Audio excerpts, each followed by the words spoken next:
പകർച്ചപ്പനിയുടെ കാലമാണ്. പകർച്ചപ്പനിയിൽ കൂടുതലും വൈറൽ പനിയാണ് കണ്ടുവരുന്നത്.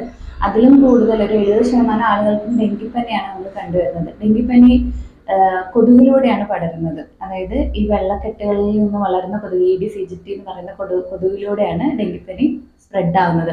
ഒരാളിൽ ആ ഡെങ്കിപ്പനി ബാധിച്ച ഒരാളിൽ കൊതുക് കടിച്ചിട്ട് ആ കൊതുക് തന്നെ വേറൊരാളിൽ കടിക്കുമ്പോഴത്തേനും ഡെങ്കിപ്പനി അവരിലേക്ക് സ്പ്രെഡ് ആവുന്നതാണ്.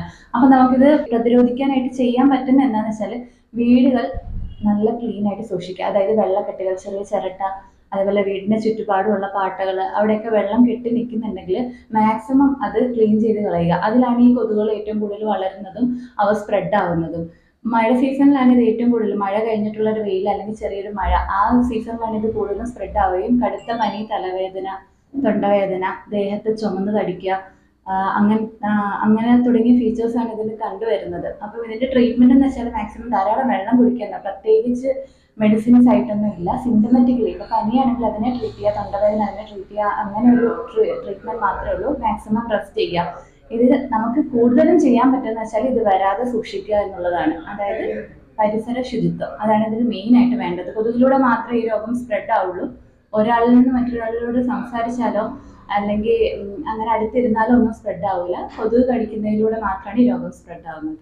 ഈ സമയത്ത് നമ്മൾ കൂടുതൽ നമ്മുടെ ബോഡീനെ ഹൈഡ്രേറ്റ് ചെയ്യാണ് വേണ്ടത്. അതായത് വെള്ളം മാക്സിമം കുടിക്കുക. പിന്നെ ഫ്രൂട്ട്സ്, കിവി, പപ്പായ. കൗണ്ട് കുറയുകയാണ് ഡെങ്കിപ്പനിയിൽ കൂടുതലും ചെയ്യുന്നത്. അതുമൂലമാണ് നമുക്ക് ക്ഷീണവും വളരെ തളർച്ചയും തോന്നുന്നത്. അപ്പോൾ കൗണ്ട് കൂട്ടാനായിട്ട് നമ്മൾ മാക്സിമം ഫ്രൂട്ട്സ് ആണ് കഴിക്കേണ്ടത്. ഫ്രൂട്ട്സും വെള്ളവും, ORS പോലുള്ള ലായനികളും, അല്ലാതെ സാധാ 3 ലിറ്ററോളം വെള്ളം ഡെയിലി കുടിക്കുക. പിന്നെ കപ്പയ്ക്ക, കിവി, മാതളം പോലുള്ള ഫ്രൂട്ട്സുകൾ ഡെയിലി കഴിക്കുന്നതും കൗണ്ട് കൂട്ടാൻ സഹായിക്കും. ഭക്ഷണ രീതി, ഇപ്പോൾ കുട്ടികളായാലും പനി വന്ന് ക്ഷീണം പിടിച്ച് കിടന്നാൽ അധികം ഭക്ഷണങ്ങളൊന്നും കഴിക്കില്ല. അപ്പം നമുക്ക് ഇപ്പോൾ വെള്ളം കുടിക്കാനൊക്കെ ഭയങ്കര മടിയായിരിക്കും. അപ്പം നമുക്ക് ചെയ്യാൻ പറ്റുന്ന വെച്ചാൽ കൂടുതൽ കഞ്ഞി രൂപത്തിലുള്ള ഫുഡുകൾ കൊടുക്കുക. കഞ്ഞി, ഓട്സ്, അങ്ങനത്തെ ഫുഡുകൾ കൊടുക്കുക. അതായത് വെള്ളം ചേർത്തുള്ള ഫുഡുകൾ കൊടുത്താൽ അവരുടെ ബോഡി കൂടുതൽ ഹൈഡ്രേറ്റഡ് ആവും. പിന്നെ ഫ്രൂട്ട്സ് ആയാലും ഫ്രൂട്ട് ജ്യൂസസ് കൊടുക്കുക. മുതിർന്ന ആൾക്കാരിലാണെങ്കിലും വെള്ളം കൂടുതൽ കുടിക്കുക. പിന്നെ അല്ലാതെ ആഹാരങ്ങളെല്ലാം സാധാരണ കഴിക്കുന്ന പോലെ തന്നെ കഴിക്കുക. ഫ്രൂട്ട്സ് കൂടുതലും നമ്മുടെ ഡയറ്റിൽ ഇൻക്ലൂഡ് ചെയ്യണമെന്നേ ഉള്ളൂ.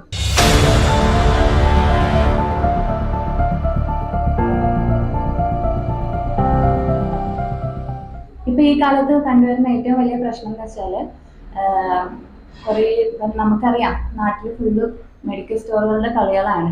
അതിൽ കൂടുതൽ ആൾക്കാർ ചെയ്യുന്ന ചെറിയൊരു പനിയോ തലവേദനയോ വരുമ്പോഴത്തേനും അവർ ഓടിച്ചിട്ട് മെഡിക്കൽ സ്റ്റോറിൽ ചെല്ലുക, തലവേദനയാണെന്ന് പറയുക, തലവേദനയ്ക്കോ പനിക്കോ മരുന്ന് കഴിക്കുക. പക്ഷെ ഇതിന്റെ പ്രശ്നം എന്താണെന്ന് വെച്ചാൽ ഇപ്പൊ പനികൾ തന്നെ പലതരത്തിലുള്ള പനികളുണ്ട്. എല്ലാ പനികളും തലവേദനയും പനിയുമായിട്ട് തന്നെയാണ് പ്രസന്റ് ചെയ്യുന്നത്. പക്ഷേ ഇതിൽ ഏത് പനി ഏത് തരത്തിലുള്ള പനിയാണെന്ന് കണ്ടുപിടിച്ച് ട്രീറ്റ് ചെയ്യുന്നതും നമ്മൾ പാരസെറ്റമോൾ കഴിച്ച് പനി മാറ്റുന്നതും തമ്മിൽ ഒരുപാട് ഡിഫറൻസ് ഉണ്ട്. അതുമൂലമാണ് ഓരോ പേഷ്യൻസും, ഇപ്പം എലിപ്പനി ആയാലും ഡെങ്കിപ്പനി ആയാലും എല്ലാം സ്റ്റാർട്ടിങ് പനി തന്നെ ആയിരിക്കും.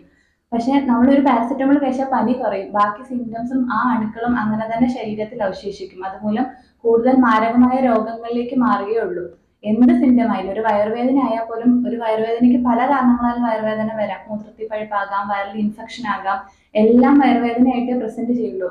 ഒരു വയറുവേദനയുടെ ഗുളിക കഴിക്കുന്നതോടെ വയറുവേദന എന്ന് പറയുന്ന ആ ഒരു സിംറ്റം മാത്രം മാറും. പക്ഷെ അതിൽ അണുക്കൾ നമ്മുടെ ബോഡിയിൽ അങ്ങനെ തന്നെ കിടക്കുകയും ഈ ഗുളിക കഴിക്കുന്നതിലൂടെ വേദന പുറത്തു വരില്ല. അപ്പം നമ്മൾ വിചാരിക്കും നമ്മുടെ അസുഖം മാറിയെന്ന്. പക്ഷെ അത് നമ്മുടെ ഇന്റേണൽ ഓർഗൻസിനെ കാര്യമായി ബാധിക്കുകയും ചെയ്യും. ഈ മെഡിക്കൽ സ്റ്റോറിൽ നിൽക്കുന്നവർക്ക് അറിയില്ല ഏത് മരുന്നാ കൊടുക്കേണ്ടത്. അവരിപ്പം ഒരു ഡോക്ടറിന്റെ പ്രിസ്ക്രിപ്ഷനോ നിന്നുള്ള പരിചയത്തിന്റെ പേരിൽ വേദനയ്ക്ക് ഏത് ഗുളികയാണ് സാധാരണ കൊടുക്കുന്നതെന്ന് അറിയാം. അതെല്ലാ വേദനയ്ക്കും അവർ അങ്ങനെ തന്നെ കൊടുക്കുകയും നമ്മൾ അങ്ങനെ തന്നെ വാങ്ങിച്ച് കഴിക്കുകയും ചെയ്യും. പക്ഷെ അങ്ങനെ കഴിക്കുന്നതിലൂടെ ഇപ്പൊ പാരസെറ്റമോൾ ആയാലും ഒരുപാട് കഴിച്ചാൽ അത് നമ്മുടെ ലിവറിനെ കാര്യമായി ബാധിക്കും. വേദനയ്ക്കുള്ള ഗുളികകൾ ഒരുപാട് കഴിച്ചാൽ കരളിനെയും കിഡ്നിനെയും അത് ദോഷമായി ബാധിക്കും. അതുകൊണ്ട് അങ്ങനെ ആരും ചെയ്യരുത്. അസുഖം വന്നാൽ ഡോക്ടറിനെ കൺസൾട്ട് ചെയ്തിട്ട് അസുഖത്തിന്റെ കാരണം എന്താണെന്ന് ആദ്യം മനസ്സിലാക്കാം, എന്നിട്ട് അതിനെ ചികിത്സിക്കുന്നതായിരിക്കും നല്ലത്.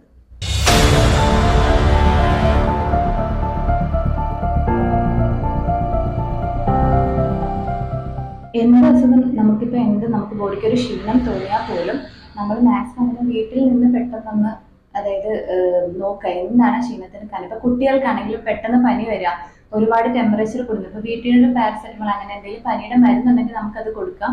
ചെറിയ കുട്ടികൾ 5 വയസ്സിന് താഴെയുള്ള കുട്ടികൾക്ക് പനി അധികമായാൽ ഫിറ്റ്സ്, ജന്നി പോലെ വരാറുണ്ട്. അപ്പൊ നമുക്ക് വീട്ടിൽ തന്നെ ചെയ്യാൻ പറ്റുന്ന കാര്യം എന്ന് വെച്ചാൽ നനഞ്ഞ തുണി വെച്ചിട്ട് കുട്ടികളുടെ നെഞ്ചൊഴികെ ബാക്കി ഭാഗങ്ങൾ തുടച്ച് ടെമ്പറേച്ചർ നന്നായിട്ട് കുറയ്ക്കുക. അതിൽ നിന്ന് 5 വയസ്സിന് താഴെ കുട്ടികൾക്ക് ഫിക്സ് വരാതെ നമുക്ക് മാക്സിമം ഷെയർ ചെയ്യാം. അതേപോലെ മുതിർന്ന ആൾക്കാർക്ക് പെട്ടെന്നൊരു ശ്വാസം മുട്ട് വരിക, ഈ പൊടി അലർജി കാരണം കണ്ടിന്യൂസ് ആയിട്ട് തുമ്മുക, അപ്പോൾ നമുക്ക് ആവി പിടിക്കാനൊക്കെ സൗകര്യം ഉണ്ടെങ്കിൽ വീട്ടിൽ നിന്ന് ആവി പിടിക്കുക.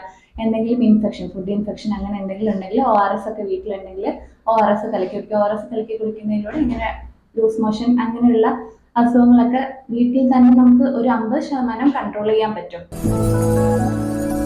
രസകരമായ വെബ് സീരീസുകളും വാർത്തകളും കാണാൻ ഇഷ്ടപ്പെടുന്നവരാണോ നിങ്ങൾ? എങ്കിൽ caravel media YouTube channel subscribe ചെയ്യൂ.